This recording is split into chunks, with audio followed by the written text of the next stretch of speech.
Il-kap nazzjonalista Alex Burch ma ċaħadx li jrid jibni t-torrijiet f'Għawdex fl-ewwel okkożjoni li kellu biex jagħmel dan waqt l-indirizz tiegħu fiċ-ċelebrazzjonijiet tal-Indipendenza.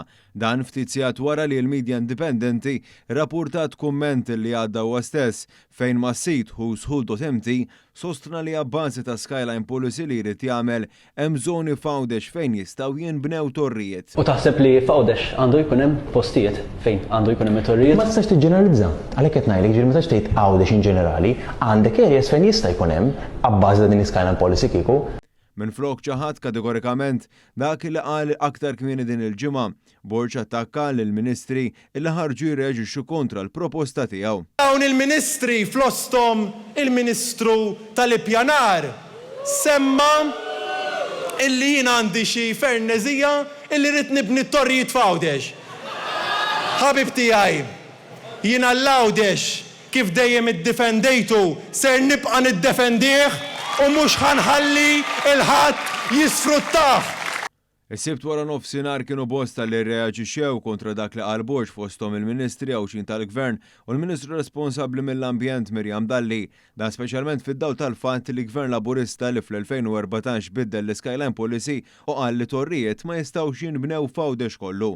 Intant kienu bosta li rimarkaw kif id-diskors ta' Burch kien jeqes mis-sustanza u proposti tal-Partit Nazzjonalista għall-Futur fil-fatt dominaw biss referenzi għall-passat fosthom fi żmien Lorenz Gonzi u Edi Fenek Adami. Tul l-attività dominat ukoll in-negattività li s-soltu tkun sinonima ma' dawn l-attivitajiet tal-Partit Nazzjonalista fosthom kemm dawk ta' Segretarju Ġenerali Charles Bonello fejn fost oħrajn qal li l-Gvern kisser l-immaġini ta' pajjiżna barra minn xtutna.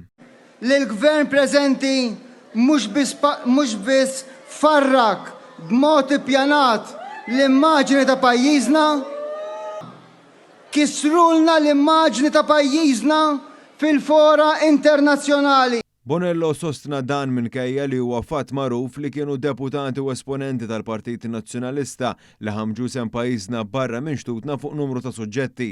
L-aktar episodju riċenti kien dak dwar it-tħaddim tal-iskema ta' ċittadinanza b'investiment fejn dakinhar tas-sentenza Jason Azzopardi ħareġ jiġri fuq Facebook jikteb u jiftaħar kif hu flimkien mal-ex kap nazzjonalista Simon Busuttil, l-Europarlamentari David Casa, id-deputat Carola Aquilina u l-Aqda Repubblika ingħataw raġuni.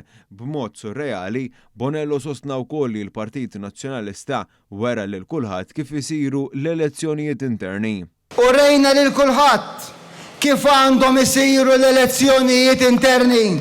Da minkejja li l-aħħar elezzjoni tal-kap ġibdet ilha kritika kbira d-diżorganizzazzjoni li ħarġet fil-beraħ b'mod partikolari l-att tal-voti dakinhar li ġie elett il-kap u l-istil antidemokratiku li tmexxiet biha l-kampanja fosthom bin-nuqqas ta' dibattiti mal-medja indipendenti bejn il-kandidati.